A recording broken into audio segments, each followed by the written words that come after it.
gotta stop watering myself down. And to be honest, it's a comfort level.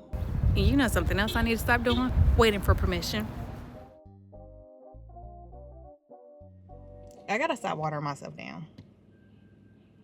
Yeah. And I do it more so out of comfort versus trying to make everybody else feel better. It's like comfort first and then make everybody else feel better. But I can't continue to do that. I have to make sure I am walking into the person that I know God has called me to be. And that's not in my comfort zone, to be honest. And I need to do better.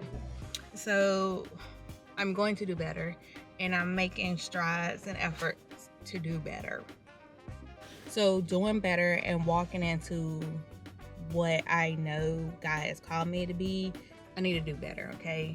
So I'm going to do better, and I'm going to document ways, but I'm going to do better in making sure that I am showing up the way I know God has called me to be. And naturally, I'm drawn to things that's a little more elevated.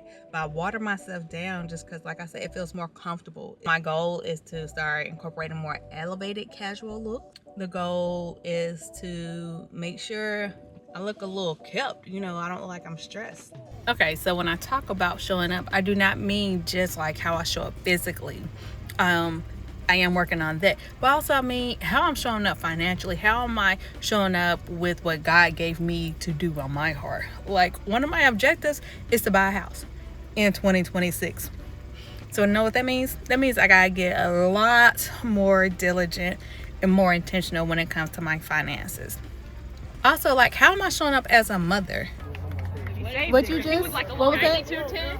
Oh. All right, here's your shoes. Put shoes. Like, what am I pouring into my child? What am I teaching her? And what is on my heart that God told me to do and say in regards to my child? Like, showing up is not just physically, but it's mentally, it's financially, it's spiritually. Being intentional and elevating to what I know God has called me to be and what's been real heavy on my heart for me to do, including taking care of where I'm living, taking care of my body, taking care of my gift, my child, and my giftings that He's gifted me when it comes to just being a content creator, being an influencer, as well as being a good steward of everything that He has placed in my hand. Let's go on this journey, because baby, it's a journey. Life is a journey. When you go out, you're not just with your family, your kids, your spouse, your sister, your friends, but when you go out, dress like you're going somewhere.